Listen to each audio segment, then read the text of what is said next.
ಇದೇ ನಾಟಕಕ್ಕೆ ಹೋಗೋಣ. ಈಗ ಹೋಗ್ತಾ ಇರೋ ನಾಟಕ ಸೂಪರ್ ಅಳಿಯ. ಎಲ್ಲ ವಿಡಿಯೋ ಮಾಡ್ಕೊಂಡಿದ್ದೀನಿ.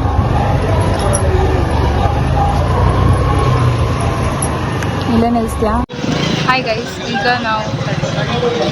ಈಗ ನಾವು ಬಂದಿರೋ ನಾಟಕ ಸೂಪರ್ ಅಳಿಯ. ಹೆಸರಂತೂ ಮಸ್ತ್ ಇದಲ್ಲ. ಸೂಪರ್ ಅಳಿಯ ಹೇಗಿದ್ದು ನೋಡುವಂತ ಚೆನ್ನಾಗಿರುತ್ತೆ. ಓಕೆ ಸರಿ, ಓಕೆ ಹೊರಡೋಣ. ಟಿಕೆಟ್ ಆಗಿದೆ ನೋಡಿ. ಒಂದು ಟಿಕೆಟಿಗೆ ಎಷ್ಟು? 150 ರೂಪಾಯಿ. ಸೂಪರ್ ಅಳಿಯ ಇದೇನು ನೋಡೋಣ ಬನ್ನಿ. ಸೂಪರ್ ಅಳಿಯ ಈ ನಾಟಕ ನಾಳೆ ತನಕ ಮಾತ್ರ ಇರುತ್ತಂತೆ, ನಾಡಿದ್ದಿಂದ ಬೇರೆ ನಾಟಕ. ಈ ನಾಟಕದ ಕೆಲವೊಂದು ವಿಡಿಯೋದ ಸನ್ನಿವೇಶನ ಇಲ್ಲಿ ಶೇರ್ ಮಾಡಿದ್ದೀನಿ, ನೋಡೋಣ ಬನ್ನಿ. ನಾಟಕಕ್ಕಂತೂ ಬಂದ್ಯಾ, ಅಷ್ಟೇನು ರಶ್ ಇಲ್ಲೇ, ಇನ್ನೇನು ಸ್ಟಾರ್ಟ್ ಆಗಿಲ್ಲ. ಎಷ್ಟೊತ್ತಿಗೆ ಇನ್ನು 6 ಖಾಲಿ ಸ್ಟಾರ್ಟ್ ಆಗ್ತಲ್ಲ, ಇನ್ನೊಂದು 5-10 ನಿಮಿಷ ಇತ್ತು. 6:20 ಆಗೋದು. ಈಗ 6:20 ಹಂಗಾರೆ ಮೋಸ್ಟ್ಲಿ 6:15 ಕಾಣಿಸ್ತು. ಜನ ಬಂದ್ಮೇಲೆ ಶುರು ಮಾಡ್ತಾರೆ ಅಂತ ನೋಡಿ. ಸೆಕೆ ರಾಶಿ ಇದ್ದು ಆದರೂ ನಾಟಕ ನೋಡೋ ಹೇಳಿ ಇಂಟ್ರೆಸ್ಟ್ ಅದ. ಸರಿ,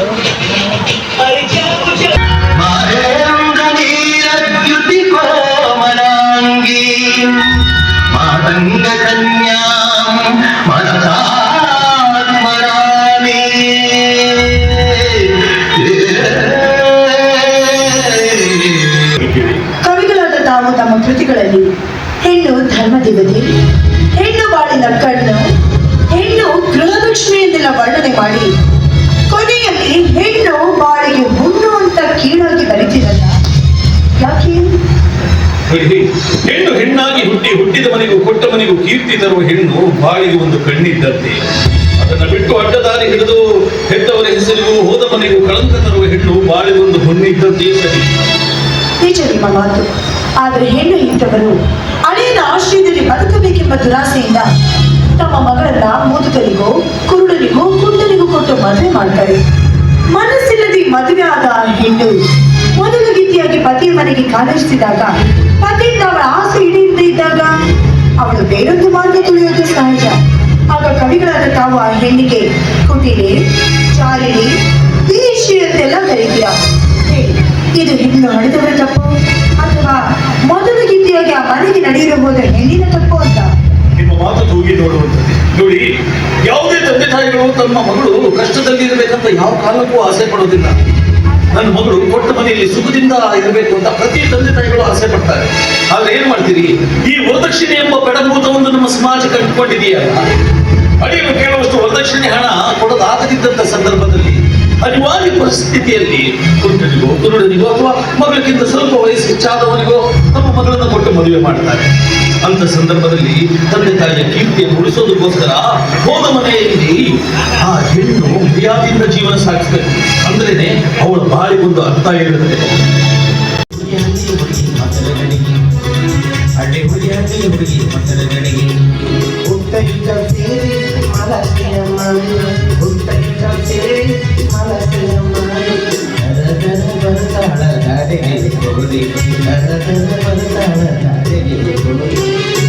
ಮತ್ತೆ ಸುಸಿ ಮುಗಿತಾನೆ ಎಲ್ಲ ಎಲ್ಲ ಮುಗ್ದೈತಿ. ನಿಮ್ದೊಂದು ಉಳ್ದೈತಿ ನೋಡು. ಹಾಡಿ ಯಾಕೆ ಉಳಿದಿದ್ದು ಏನು ಸೂಸಿ ನಿನ್ನ ಗಡಿಗೆ ಯಾಕೇನಾಗಿತ್ತು? ಅದ್ರೊಳಗೆ ನೊಣಾಕೊಂತ ನೊಣ ಜಿಗಿತಿತ್ತು. ಮೊಸರು ಗಡಿಗೆ ತಗೊಂಡಾಗ ನಮ್ಮ ಸಾವುಕಾರ ಮುಂದಿಟ್ಟೆ, ಅದು ನೋಡ ಹೊಡೆದ್ ಬಿಡ್ರಪ್ಪ ಕಪ್ಪಳಿಗೆ. ಯಾಕೋ ಹೇಳ್ತೀನಿ ತಡಕು. ಹೊಡೆದ್ ಕೂಡ ನನಗೂ ಸಿಟ್ಟು ಬಂತು. ಹೋಗಿ ಸಾವುಕಾರ ಮುಂದೆ ನಿಂತು ಟವಲ ಕಟ್ಟಿ ಕೇಳಿದೆ, ಅಪ್ಪರೇ ಯಾಕೆ ಹೊಡೆದ್ರಿ? ಅದಕ್ಕೆ ಅವ್ರಲ್ಲಿ ಅಲ್ಕಾಂದ ನಮಗನ ದೇವಸ್ಥಾನ ನಮಗನ 3 ಬಿಟ್ಟು ಹಿಂಗ್ ನಾನು ಬೈದ್ರು.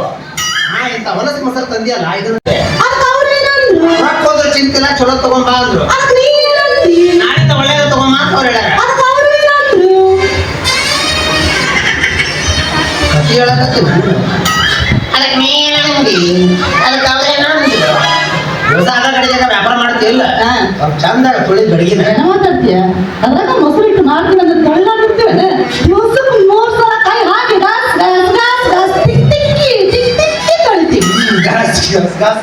ತೊಳಿತಿ ಅಂತೇಳಿ ಬಸ್ ನಾಲ್ಕು ಏನ ನಿನ್ನ ಗಡಿಗೆ ನೀರು ಎರಡು ನಿಮ್ಮ ಅಪ್ಪನ ಕಡೆ ಕೊಡ್ತೀರಿ ಹೋಗ. ಅದನ್ನ ನಾವು ಯಾಕೆ ಯಾಕ ಎದಕ್ಕೆ ಓದಿತಾನ ಮತ್ ಒದಂಗಿಲ್ಲ ಅದ್ಯಾಕೆ ನಿಮ್ಮ ಮಕ್ಕಳ ಕಾಗ್ತಾನ ಕಟ್ಟು ಮಾತಾಡಕತ್ತಿಲ್ಲ ನಮ್ಮ ಅಪ್ಪನ ಹೆದರಿಕೆ ಇಲ್ಲ ನಿನಗೆ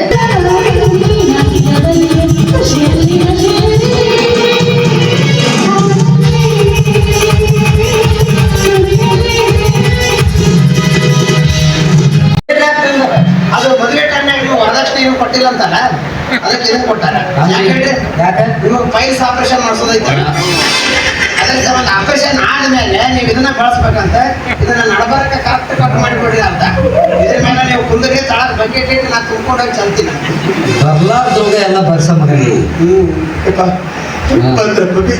ಯಾಕೆ ಆಗತ್ತಿ ಏ ಅನುಕೂಲ ಬಸ್ ಸ್ಟ್ಯಾಂಡಿಗೆ ಯಾರು ಏನಾರ ಅಂದ್ರ ಅಲ್ಲ ಯಾರು ಏನಾರ ಬೈದ್ರ ಮತ್ ಯಾಕೆ ಆಗತ್ತಿ ನಿಮ್ ಪರಿಸ್ಥಿತಿ ಹೇಗೆ ನನ್ನ ಪರಿಸ್ಥಿತಿಗೆ ಏನಾಗೈತಿ ಇವತ್ತೆಲ್ಲರೂ ಬಂದ್ರು ಬರ್ಬೇಕಾದವರು ಬರ್ಲಿಲ್ಲ ಯಾರು ಬರ್ಲಿಲ್ಲ ನಿಮ್ಮವ್ವ ಬರ್ಲಿಲ್ಲ ನಿಮ್ಮವ್ವಲ್ಲ ನಮ್ಮವ್ವ ಅಂದ್ರೆ ನಿಮ್ ಹೆಂಡತಿ ಬರ್ಲಿಲ್ಲ ನಾನು ಹೇಳ್ತಿ ಬರ್ಲಿಲ್ಲ ಇಲ್ಲ ಮತ್ ಯಾರು ಬಂದ್ರ ಅವ್ರ ಅಪ್ಪ ಬಂದ ಅವನ್ ಯಾಕೆ ಕರ್ಕೊಂಡ್ ಬಂದಿ ನಾನು ಅದನ್ನ ಕೇಳಿದೆ ಅಲ್ಲಿ ಇವತ್ತು ಲೆಕ್ಕದ ಪ್ರಕಾರ ನಿಮ್ಮ ಮಗಳು ಬರ್ಬೇಕಾಗಿತ್ತು ನೀವು ಬಂದಿರಲ್ಲ ಯಾಕೆ ಅಂದೆ ನೋಡ್ತಮ್ಮ ಇವತ್ತು ಶುಕ್ರವಾರ ಮಗಳನ್ನ ಮನೆ ಬಿಟ್ಟು ಹೊರ ಕಳ್ಸೋದಿಲ್ಲ ಅದಕ್ಕೆ ನನ್ನ ಮಗಳು ಬಂದು ನಾನಾ ಬಂದೀನಿ ನನ್ನ ಒಂದ್ 4 ದಿವಸ ಅಡ್ಜಸ್ಟ್ ಮಾಡ್ಕೋ ಅಂದ್ರು ಅವನ್ ತಗೊಂಡ್ ನಾ ಏನ್ ಮಾಡ್ಲಿ ಅದು ನಿಮ್ ಪ್ರಾಬ್ಲಮ್ ಅದು ನೀವು ನಮ್ಮ ತಲೆ ಮೇಲೆ ಹಾಕ್ಬಾರ್ದು ಹಂಗ ಮಸ ಬಾಯಾಗ ಹರಿಲಿಲ್ಲ ಹಂಗ ತಗೊಂಡು ನೀರು ಮಾಡಮ್ಮ ಅವ್ನು ಮದುವೆ ಬಾಯಾಗ ಹಲ್ಲಿಲ್ಲ ಅಂದ್ರೆ ಏಪ್ಪ ಸೊಕರ ಈಗ ನೋಡ್ರಿ ಎಲ್ಲ ರಾತ್ರಿಗೂ ಮಗಳ ಬೇಕಂದ್ರೆ ಪಾಪ ಮಾವ ಎಲ್ಲಿಗೆ ಹೋಗ್ಬೇಕ್ರಿ ಅದು ಪಾಪ ಕಷ್ಟಪಟ್ಟು ಹುಡ್ಸಿಲ್ಲ ಸಾಕಿಲ್ಲ ಬೆಳೆಸಿಲ್ಲ ಮಾವನ್ನ ಒಂದ್ 4 ದಿವಸ ಅಡ್ಜಸ್ಟ್ ಮಾಡ್ಕೊಂಡು ನೋಡ್ರಿ ಮಾವ ಚಲೋ ಇಲ್ಲ ಅಂದ್ರೆ 2 ಕೂಡ ವಾಪಸ್ ಮಾಡಿದ್ರ ಆಯ್ತು ನನ್ ತಲೆ ಕಳ್ಸಿಬಿಡ ಯಾವ ಬಸ್ಸಿಗೆ ಬಂದ್ರ ಅದ ಬಸ್ಸಿಗೆ ಹತ್ತಿಸ್ ಕಳ್ಸಿ ವಾಪಸ್ ಅವನ್ನ ನೋಡೋದು ಸುಂದರಿ ಅಷ್ಟೇ ಅಲ್ಲ ಸುರಲೋಕದ ಅಪ್ಸ ಹುಲ್ಲು ಮರಡಿಯಲ್ಲಿ ನವಿಲು ಬರಿ ಬಿಚ್ಚಿ ಕುಡಿಯೋದನ್ನ ಕಂಡವನ ಮನಸ್ಸು ಹರುಷೋಲ್ಲಾಸವಾದಂತೆ ಜಯಶ್ರೀಯನ್ನು ಕಂಡವನು ಲೌಕಿಕ ಜೀವನವನ್ನೇ ಮರೆತು ಅವಳನ್ನ ಬೆಂಬತ್ತಿ ತಿರುಗುವವನು ಅಪ್ಪಿ ಮುಚ್ಚಿದ ಬ್ರಹ್ಮನ ಸೃಷ್ಟಿಯಲ್ಲಿ ವೈಶಿಷ್ಟ್ಯವೇನಾದರೂ ಇದ್ರೆ ಅದು ಅವಳ ಮಾದಕ ಸೌಂದರ್ಯದಲ್ಲಿ ಮೋಹಕನ ದೃಷ್ಟಿಯಲ್ಲಿ ಅಂಗ ಪುಷ್ಟಿಯಲ್ಲಿ ಬ್ರಹ್ಮ ತನ್ನ ಕಲಾಕುಸುರಿಯನ್ನು ವಿಸುನೇನಾಗಿ ಕೊಡದು ಕೆತ್ತಿ ನಿಲ್ಲಿಸಿದ ಅಮೃತದ ಕಲಶ ಅವಳು ಆ ಕಲಶವನ್ನು ವಶಪಡಿಸಿಕೊಳ್ಳುವ ಬಗ್ಗೆ ಆಲ್ ರೈಟ್ ಬಸವರಾಜನಂತೂ ನನ್ನ ಪ್ರಾಣ ಸ್ನೇಹಿತ ಸ್ನೇಹದ ಮಡಿವಿನಲ್ಲಿ ಈಜಿ ತೀರಿಸಿಕೊಳ್ಳುವೆ ನನ್ನ ಕಾಮದ ಹಾಗೇನಿಲ್ಲ ಯಾವುದೋ ಒಂದು ಗಹನವಾದ ವಿಚಾರದಲ್ಲಿ ಹೊರಟಿದ್ದೆ ನೋಡಿದೆ ಸ್ವಲ್ಪ ಟಚ್ ಆಯ್ತು ಯಾಕೆ ನೋವಾಯ್ತಾ ಅದನ್ನ ತಗೊಂಡು ನೀ ಏನ್ ಮಾಡ್ತೀಯಪ್ಪ ಎಷ್ಟೇ ಆಗಲಿ ನೀನು ಹೆಣ್ಣು ನನ್ನ ಗಂಡು ಕೇಳಬೇಕಾದದ್ದು ಗಂಡಸಿನ ಧರ್ಮ ಹೋಗ್ಲಿ ಬಿಡು ನಿನಗೆ ಲವ್ ಮಾಡಕ್ ಬರತ್ತಾ ನನಗೆ ನೋವಾಗಿಲ್ಲ ಬಿಡ್ರಿ हम आशिक है जो गुलाब को भी कमल बना देते हैं हम आशिक है जो गुलाब को भी कमल बना देते हैं उसकी एक अदा पे गजल बना देते हैं कमबख्त मरती नहीं लड़कियां हम पे वरना शिरसी में ताजमहल बना देते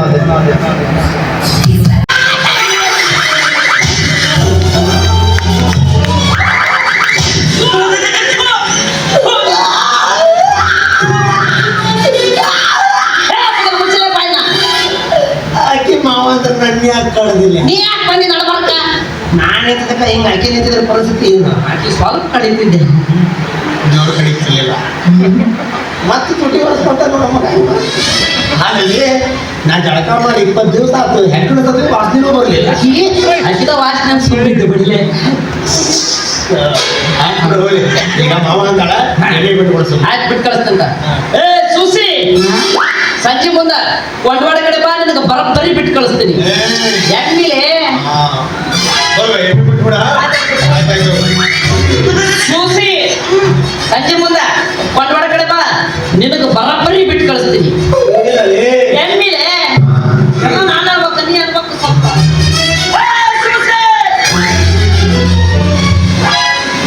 ಅಂತ ಊರಾಗ ಭಾರಿ ಐತೆ ಬಿಡೋದಿಂದ ವರ್ಚಸ್ಸೆ ವರ್ಚಸ್ಸದಲ್ಲ ನನಗೂ ಚಂದ್ರಿ ಕೂಡ ಚಲಾಟ್ ಮಾಡೋದು ಯಾಕೆ ಚಂದ್ರಿ ಆಕೆ ಒಬ್ಬಾಕಿ ಸುಂದ್ರಿ ಆಕೆ ಪ್ರೀತಿ ಮಾಡಕತ್ತೀನಿ ಪ್ರೀತಿ ಮಾಡೋ ವಿಷಯ ಹೇಳ್ಬೇಕು ಅಂದ್ರೆ ಧೈರ್ಯ ಸಾಕು ಹೇಳ್ಬೇಕಿಲ್ಲ ಮತ್ತೆ ಏನ್ ಮಾಡೋದಿಲ್ಲ ಎಲ್ಲಿ ಮತ್ತೆ ಸುಮ್ಮನೆ ಬೈತಾಳ ಏನಾರ ಅಂತಾಳ ಹಾಗೆ ತಾನು ಹೇಳ್ಬಿಡ್ಬೇಕು. ಹಂಗಂತೀಯ ಅನ್ನೋದು ಹಂಗ ಹೇಳಿಬಿಡ್ತೀನಿ. ಹೇಳ ನೀನು ಅಂತ ಎಮ್ಮೆ ಬಿಡಿಸ್ಕೊಂಡು ಮಾಡಿ ಎಮ್ಮೆ ಕಾಯಿ ಹುಡುಗಿಗೆ ಕಾಯಿ ಹಚ್ಚಿ ಅನ್ಬಾರ್ದ. ನೀನು ಎಮ್ಮಿಕಾಯಿ ಹುಡುಗಿ ಅದು ನನ್ನ ಪಾಲಿಗೆ ಹಬ್ಬದ ದುಡ್ಡಿದೆ. ಹಬ್ಬದ ಊಟ ವಿಚಾರ ಮಾಡಿ ಊಟ ಮಾಡ್ಬೇಕು. ಅದು ಸಿಹಿ ಇತ್ತು ಕಹಿ ಇತ್ತು ಯಾರಿಗೆ ಗೊತ್ತಿರುತ್ತೆ. ನೋಡು ಊಟ ಮಾಡ್ಬೇಕಂತ ನಾನು ತೀರ್ಮಾನ ಮಾಡಿದ್ದೆ ಮುಗೀತು. ಅದು ಹೆಂಗಿದ್ರು ಒಟ್ಟು ಊಟ ಮಾಡೋಣ. ಈ ಮಾತು ಕರೆ ನಿಮ್ಮ ಅಪ್ಪನ ಹಾರಕ್ಕೆ ದೋತ್ರದ ಹಣೆಗಳು ಕರೆ.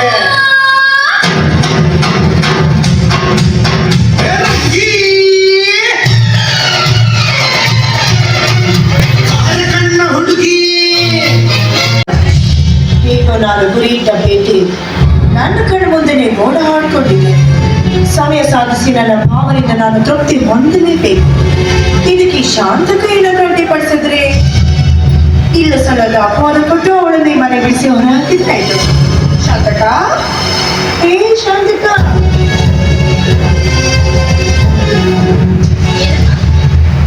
ಹೊರಗಡೆ ಏನ್ ಮಾಡ್ತಾ ಇದ್ದೆ? ಅಡ್ಗೆ ಮಾಡ್ತಾ ಇದ್ದೆ. ಇನ್ ಮುಂದೆ ಬೇಗ ಅಡಿಗೆ ಕೆಲಸ ಮುಗಿಸಿ ತೋಟಕ್ಕೆ ಹೋಗ್ಬೇಕು ತಿಳಿತಾ? ನನಗೆ ಕಮ್ಮ ಈ ಕಟ್ಟಾಗ್ನೆ. ನಾನು ಈ ಮನೆ ಒಳಗೆ ನನ್ನ ಆಜ್ಞೆ ಪರಿಪಾಲಿಸಬೇಕಾದದ್ದು ನಿನ್ನ ಕರ್ತವ್ಯ. ಮೇಲಾಗಿ ನನ್ನ ಚಲನವಲನಗಳಲ್ಲಿ ನೀನು ಭಾಗವಹಿಸಿಕೊಂಡು ನಿನ್ನ ಚಲನವಲನ ರೀತಿ ಬಿಟ್ಟು ಅನೀತಿ ಮಾತಾಡಿದ್ರೆ ಸಂಸಾರ ಅನಾಹುತಿಗೀಡಾಗುತ್ತಮ್ಮ. ನಿನ್ನಿಂದ ಬುದ್ಧಿ ಹಿಡಿಸಿಕೊಳ್ಳುವಷ್ಟು ಅಜ್ಞಾನಿ ಹೆಣ್ಣು ನಾನಲ್ಲ. ನನ್ನ ಚಲನವಲನ ಹೇಗೆ ಇದೆ, ನಾನು ಆಡಳಿತದಲ್ಲಿ ಹಾಗೆ ತಿರುಗಾಡ್ತೀನಿ. ನನ್ನ ಮಾನ ನನಗಿರುತ್ತೆ, ನಿನ್ನ ಮಾನ ನಿನಗಿರುತ್ತೆ.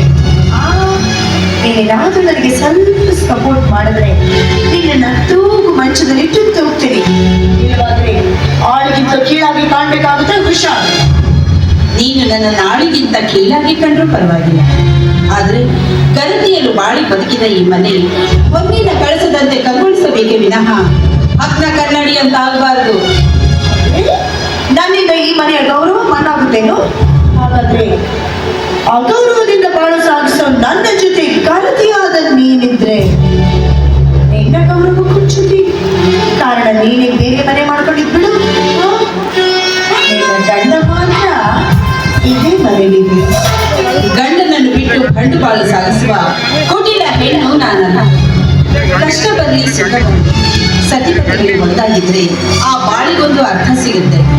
ಹೋಗಿ ಹೋಗಿ ನಾನು ನಿನ್ ಜೊತೆ ಮಾತಾಡ್ತಿದ್ದೀನಲ್ಲ, ನನಗೆ ಬುದ್ಧಿ ಇಲ್ಲ. ನಿಮ್ ತಂದೆ ತೋಟದಲ್ಲಿದ್ದಾರೆ, ನಾವಿಬ್ರು ಅಲ್ಲಿಗೆ ಮಾಡೋಣ.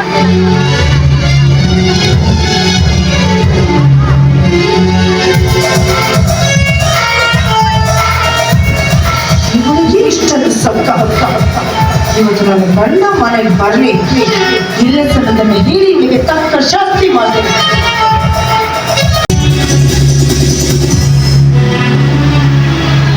ಯಾಕೆ ಜಯ, ನಾನು ಬಂದ ತಕ್ಷಣ ಹಾಡೋದನ್ನೇ ನಿಲ್ಲಿಸ್ಬಿಟ್ಟೆ? ಯಾಕೆ ನೀನು ಹಾಡೋದನ್ನ ಕುಣಿಯೋದನ್ನ ನಾನು ನೋಡ್ಬೇಕ? ಈ ಮನೆಯಲ್ಲಿ ನನಗೆ ಯಾವ ಸಂತೋಷ ಕಾದಿದೆ ಅಂತ ನಿಮ್ಮಲ್ಲಿ ಹಾಡು ಕುಣಿಬೇಕು ಹೇಳಿ. ಈ ಮನೇಲಿ ನಾನು ನಿನಗೇನು ಕಡಿಮೆ ಮಾಡ್ತೀನಿ ಅಂತ ಇವತ್ತು ಈ ರೀತಿ ಮಾತಾಡ್ತಾ ಇದ್ದೀನಿ? ಯಾವುದಕ್ಕೂ ಕಡಿಮೆ ಆಗಿಲ್ಲ. ಉಪದ್ರ ಮಾತ್ರ ಹೆಚ್ಚಾಗಿದೆ. ಏನು ಈ ಮನೇಲಿ ನಿನಗೂ ಉಪದ್ರಣ? ಹೌದು. ಯಾರಿಂದ? ಇನ್ಯಾರಿಂದ? ಇದ್ದಾಳಲ್ಲ ನಿಮ್ಮ ಅತ್ತಿಗೆಯಿಂದ. ಜಯ ಜಯ ಜಯ ಜಯ, ನನ್ನ ಅತ್ತಿಗೆ ಬಗ್ಗೆ ಬಾಯಿ ಬಂದಂಗೆಲ್ಲ ಮಾತಾಡೋಕೆ ಹೋಗ್ಬೇಡ. ನಾನು ಚಿಕ್ಕವನಿದ್ದಾಗ ನನ್ನನ್ನು ಸಾಕಿ ಸಲಹಿದ್ದಲ್ಲದೆ ತಮ್ಮ ತವರು ಮನೆಯ ಆಸ್ತಿಗೆಲ್ಲ ನನ್ನ ದತ್ತು ಪುತ್ರನನ್ನಾಗಿ ಮಾಡಿ ಇಡೀ ಊರಿಗೆ ಆಗರ್ಭ ಶ್ರೀಮಂತನನ್ನಾಗಿ ಮಾಡಿದ ದೇವತೆ ನನ್ನ ಅತ್ತಿಗೆ. ಅಂದ್ರೆ ನಿಮ್ಮನ್ನ ಆಸ್ತಿಗೆಲ್ಲ ದತ್ತುತನನ್ನಾಗಿ ಮಾಡಿದ ಮಾತ್ರಕ್ಕೆ ನಾನು ಅವರ ಆಡಿಯೋಳಾಗಿ ಬಾಳು ಸಾಗಿಸ್ಬೇಕಿದ್ವಿ. ನೋಡಿ, ನಿಮ್ಮನ್ನ ಕೇಳ್ಕೊಂಡು ಯಾರಾದ್ರೂ ನಿಮ್ಮ ಸ್ನೇಹಿತರು ಈ ಮನೆಗೆ ಬಂದ್ರೆ ನಾನು ಅವ್ರ ಜೊತೆ ನಗ್ನಗ್ತನಾಗಿ ನಾವು ಮಾತಾಡಿದ್ರೆ ಸಾಕು. ಹಾಗೆ ಬಿಟ್ಟವಳು, ನೀತಿ ಕೆಟ್ಟವಳು, ಹಾಗೆ ಹೀಗೆ ಅಂತ ಬಾಯಿ ಬಂದಾಗಿ ಮಾತಾಡ್ತಾರೆ ನಿಮ್ಮ ಅತ್ತಿಗೆ. ಅಷ್ಟೇ ಅಲ್ಲರಿ, ಏನಂದ್ರೆ ನಿಮ್ಗೆ ಗೊತ್ತು, ನಾನು ಮೊದಲೇ ಬಾಯಿ ಸತ್ತೋಳು, ಯಾರಿಗೇನು ಮಾತಾಡೋದಿಲ್ಲ. ನೀವು ಸೈಡಿಗೆ ಕರ್ಕೊಂಡೋಗಿ ಸ್ವಲ್ಪ ತಿದ್ದಿ ಬುದ್ಧಿ ಹೇಳಿದ್ರೆ ಸುಧಾರಿಸ್ಕೊಳ್ತೀನಿ. ಅದು ಬಿಟ್ಟು ಬಂದವ್ರ ಎದುರಿಗೆ ಇದ್ದು ನನಗೆ ಅವಮಾನ ಮಾಡಿದ್ರೆ ಮನೆಯದು ಏನಾಗಬೇಕು ನೀವೇ ಹೇಳಿ. ಅತ್ತಿಗೆ ಅಂತ ಸಲಿಗೆ ಕೊಟ್ರೆ ನಿನ್ನ ಬಗ್ಗೆನೇ ಬಾಯಿ ಬಂದಾಗ ಮಾತಾಡ್ತಾ ಇದ್ದಾನ? ಅಂದ್ರೆ ಈ ಮನೆಯ ಒಡತಿ ನೀನು, ನಿನ್ನನ್ನು ಮಾತಾಡೋ ಅಷ್ಟು ದೊಡ್ಡವರಾಗಿದ್ದಾರ? ನೋಡಿದ್ರ ಇದನ್ನ ನೀವು ಅವ್ರ ಮುಂದೆ ಹೇಳ್ಬೇಕು. ಅಷ್ಟೇ ಅಲ್ಲ ರೀ, ಇದೇ ಇದೆ. ಇಷ್ಟು ದಿವಸ ಏನ್ ಆಸ್ತಿ ಎಲ್ಲ ನಿಂತು ನಿಂತು ಅಂತ ಹೇಳ್ತಾ ಇದಾರಲ್ಲ, ಅಲ್ಲಿ ಸೈಡಿಗೆ ಎಲ್ಲರಿಗೂ ದಾನ ಮಾಡ್ತಾ ಇದ್ದಾರೆ. ಹಾ, ಹೀಗೆ ಬಿಟ್ಬಿಟ್ರೆ ನಾಳೆ ಮಕ್ಕಳು ಹಿಡ್ಕೊಂಡು ಮಕ್ಕಳು ಕೈಲಿ ಚಿಕ್ಕೊಳ್ಬೇಕಾಗುತ್ತೆ. ಅಲ್ಲೇ ಗೊತ್ತಾ ಹೋಯ್ತು ತಾನೆ. ಬಂದ ತಕ್ಷಣ ಬಂದಿದ್ದಾನಲ್ಲ ಜೂನಿಯರ್ ವಿಷ್ಣುವರ್ಧನ್, ಅವನ ಜೊತೆ ಇವಳು ಭಾರತಿ ವಿಷ್ಣುವರ್ಧನ್ ತೋಟ ಕಲೆಗೆ ಹೋಗಿದ್ದಾಳೆ. ಅವ್ರ ಮನೆಗೆ ಬರಲಿ, ನಾನೆಲ್ಲ ವಿಚಾರಿಸ್ತೀನಿ. ಯಾಕೋ ತುಂಬಾ ತಲೆ ನುಗ್ಗಿಸ್ತಾ ಇದೆ, ಒಂದು ಕಪ್ ಕಾಫಿ ಮಾಡ್ಕೊಂಡ. ಏನಂದ್ರೆ ನಿಮ್ಗೆ ತಲೆ ನೋಯ್ತಿದ್ಯಾ? ಈಗ ನಿಮಗೆ ಬಿಸಿ ಬಿಸಿ ಹಾಕಿ ಮಜ್ಜಿಗೆ ತಗೊಂಡ್ಬರ್ತೀನಿ. ಬಿಸಿ ಬಿಸಿ ಹಾಕಿ ಕಾಫಿ ತಗೊಂಡ್ಬರ್ತೀನಿ. ಅದು ನಾನು ರೆಡಿ ಬೇಕು ಅಂತ ಆಸೆಯಿಂದ ನನ್ನ ರಟ್ಟೆಗಳಿಗೆ ಆ ಸರಸ್ವತಿ ತಾಯಿಯ ಕೃಪೆ ಹೊಂದಿದ್ರೆ ಸಾಕು. ಕುಬೇರನಿಗಿಂತಲೂ ಮಿಗಿಲಾದ ನಿನ್ನ ಆಸ್ತಿ 10 ಪಟ್ಟು ಗಳಿಸುವ ಯೋಗ್ಯತೆ ನನ್ನಲ್ಲೂ ಇದೆ. ಹರಿಶಾಂತ, ಇಷ್ಟೆಲ್ಲ ಆಗಿದೆ ಅಂದಮೇಲೆ ಇನ್ನಿಲ್ಲಿದ್ರೆ ನಮಗೆ ಬೆಲೆ ಇರೋದಿಲ್ಲ. ಇವರು ಮೃಷ್ಟಾನವನ್ನು ಉಂಡು ಸುಖದ ಸುಪ್ಪತ್ತಿಗೆ ಮೇಲೆ ಮಲಗಿದ್ರೆ ನಾವು ಗಂಜಿ ಕುಡಿದು ಹತ್ತು ಚಾಪೆ ಮೇಲೆ ಮಲಗಿ ಜೀವನ ಸಾಗಿಸೋಣ. ಹೊರತು ಚಾಪಿಲಾದ್ರೂ ಮಲಗಿರಿ, ಹಾಳು ಕುಡಿಯಲು ಬಿದ್ದ ಸಾಯಿರಿ. ನಮಗೇನ್ರಿ ನೀವು ಸಂಬಂಧ? ನಿನಗೇನಮ್ಮ ನಾವು ಸಂಬಂಧ? ಸಂಬಂಧ ಪಟ್ಟವನೇ ಮೌನವಾಗಿ ನಿಂತಿರುವಾಗ ಹೊರಗಿನಿಂದ ಬಂದ ನಿನಗೆ ನಾವೇನು ಸಂಬಂಧ?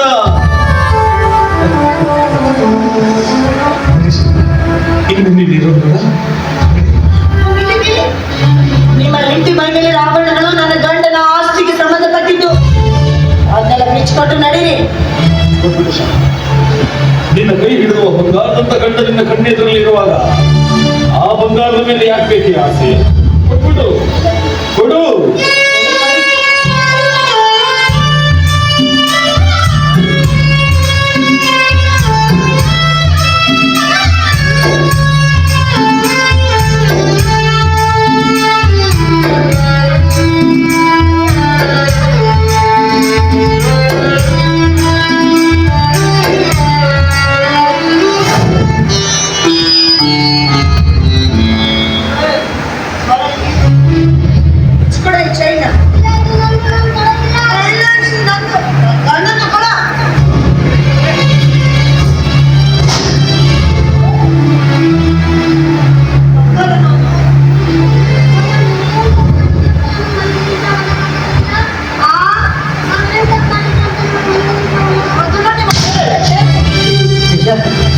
ಚಿಕ್ಕ ಮಗು ಕಣ್ಣೆ, ಅದಕ್ಕೆ ಯಾಕೆ ಬಿಡ್ತೀಯ? ಯಾವ್ದಾರ ಮಕ್ಕಳು ನೋಡಿ ಹೆಂಗೆ ಹೇಳ್ಕೊಟ್ಟಿದ್ದ ಸಂಸ್ಕೃತಿ. ಬರೀ ಬೈದಿಲ್ಲ.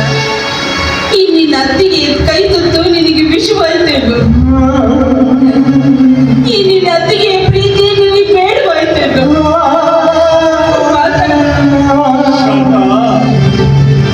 ಮುತ್ತು ಕೊಡವಳು ಬಂದಾಗ ತುತ್ತು ಕೊಟ್ಟವಳನ್ನು ಮರೆಯುವವರೇ ಹೆಚ್ಚು ಈ ಜಗದೊಳಗೆ. ಅಣ್ಣ, ಇಂಥ ಪ್ರಸಂಗ ಬಂದರೂ ನಾವು ಯಾವ ಕಾಲಕ್ಕೂ ಅಗಲಬಾರದು, ಒಂದಾಗಿ ಇದೇ ಮನೆಯಲ್ಲಿ ಜೀವನ ಸಾಗಿಸಬೇಕು ಅಂತ ಹೇಳಿದ ನನ್ನ ತಮ್ಮ ಇವತ್ತು ಅವನಿಗೆ ಹೆಂಡತಿಯ ಮಾತೇ ಹೆಚ್ಚಾಯಿತು ವಿನಃ ನಿನ್ನ ಕೈ ತುತ್ತಿನ ನೆನಪಾಗಲಿಲ್ಲ.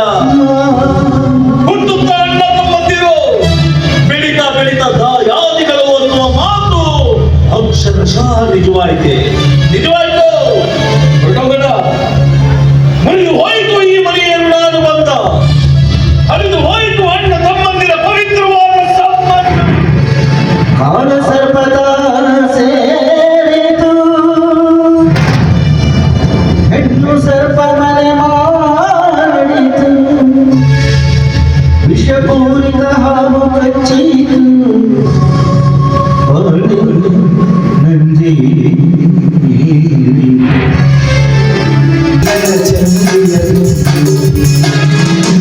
ತಿಂದರ ನೋಡು ನೆನಪೆರ ನೋಡು, ಉಂಗುರದ ಸ್ವರದಲ್ಲಿ ಪೊನ್ನಿ ಬೆಳ್ಳಿ.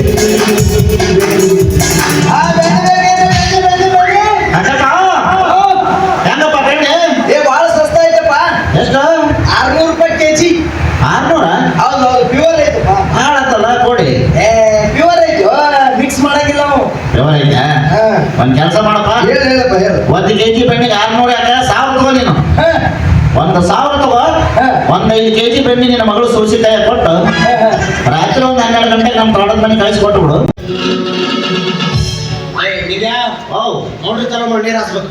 ಕರೆಂಟ್ ಇಲ್ವೋ? ಕರೆಂಟ್ ಪ್ರಾಣ ಸಖಿ ಹಕ್ಕಿಸುವುದನ್ನ ಸ್ವೀಕರಿಸುವುದನ್ನ ಸಖ ಸಖ ಪ್ರಾಣ ಸಖ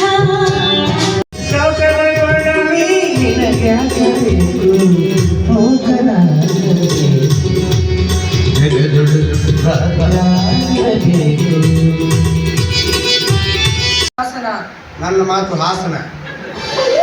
ಮೈಸೂರು ಬಿಟ್ಟ ಇಲ್ಲ, ಅಲ್ಲಿ ಇರ್ತೀನಿ, ಹತ್ತಿರ ಕಟ್ಟರ ಹೋಗಿ ಬಂದು ಮಾಡ್ತಿರ್ತೀನಿ. ಆಮೇಲೆ ನೀನು ಶಿವಜಾಮಿ ದೇವಿ. ಶಿವಗಾಮಿನಿ ದೇವಿ. ಹಾ, ನಾನು ಉಲ್ಲಾಳ ದೇವ. ಬಲ್ಲಾಳ ದೇವ. ಇವನ ಕುಟ್ಟಪ್ಪ. ಕಟ್ಟಪ್ಪ. ನೀವು ಎಂದು ದೈವ ನನ್ನ ಹಿಡಿದು ಕುಟ್ಟಪ್ಪ. ಬೇಕಾದಾಗ್ಲಿ ಕೊಟ್ಟಿದ್ರು ಸರಿ, ನಾನ್ ಮಾತ್ರ ಹೋಗೋದ್ರೆ ಹೋಗೋಳೆ. ಹೌದು, ನೀ ಮಾತ್ರ ಹೋಗಬೇಕು. ಹೋಗ್ತೀನಿ. ಬ್ಯಾಡ ಅಂತಾನ, ನೀ ಮಾತ್ರ ಹೋಗೋದು ಬಿಡ್ಬೇಡ. ಹೋಗ್ತೀನಿ. ಅಕಸ್ಮಾತ್ ಬಿದ್ದು ಒದ್ದಾಡಿದ್ನಂದ್ರವ ಎದೆ ಮೇಲೆ ಕಾಲಿಟ್ಟು ಹೋಗ್ತೀನಿ. ನೀ ಪೂಜಾ ಗಾಂಧಿ ಅಂತ ತಿಳ್ಕೊಂಡೆ. ನೀ ಪೂಜಾ ಗಾಂಧಿ, ಅವ ಗಣೇಶ, ಇದು ಮುಂಗಾರು ಮಳೆ ಪಿಕ್ಚರು. ನೀ ಅವ್ನ ಎದಿ ಮ್ಯಾಗ ಕಾಲು ನೋಡು, ಅವ ಎದ್ದು ಕಕ್ಕೊಂಡ್ಬಿಡ್ಲಿ. ಎದಿ ಮ್ಯಾಗ ಕಾಲು ಅದೆಲ್ಲ ಮಾಡಕ್ ಹೋಗ್ಬೇಡ. ದಾಟ್ಕೊಂಡು ಹೋಗ್ತೀನಿ. ಹಾ, ಅಷ್ಟು ಮಾಡು. ಹಾ, ಪಕ್ಕರ ನಿಮ್ದು ಜಮೀನ್ದಾರ ವಂಶ. ನಿಮ್ಮ ಮನೆಗೆ ಯಾರು ಹೆಂಡ್ರಿ ಎದುರಿದೆ ನೀವು. ಅವು ಆ ಪಿಕ್ಚರ್ ಹೋಗ್ತೀನಿ ಅಂತಾಳ, ನೀ ಕಳಿಸ್ಬೇಡ. ಹಾ, ನೀ ಹೋಗು, ನೀ ಕಳಿಸ್ಬೇಡ. ನೀ ಹೋಗ, ನೀ ಕಳಿಸ್ಬೇಡ. ನೀ ಹೋಗು.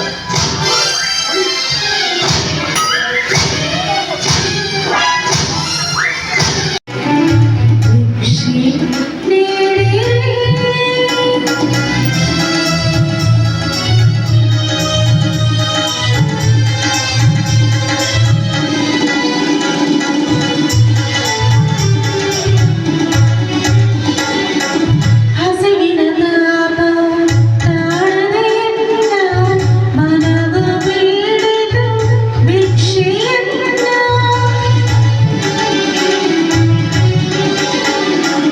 ಹಸಿವಿನ ತಾಪ ತಾಳದೆಯನ್ನ ಭಿಕ್ಷೆಯ ದಾನ ಮಾಡಿ ನೋಡ್ಕೊಂಡು ಬಂದ್ವಿ. ಈಗ ಊಟ ನೋಡಿ, ಇಲ್ಲಿ ನಾರ್ತ್ ಇಂಡಿಯನ್ ಥಾಲಿ ತೊಗೊಂಡಿದ್ದೀವಿ. ಊಟ ಮಾಡ್ತಾರೆ, ಚೆನ್ನಾಗಿದೆ ಅನಿಸ್ತಾ ಇದೆ ನೋಡಲಿಕ್ಕೆ. ನೋಡೋಣ, ಊಟ ಮಾಡೋಣ. ಯಾ.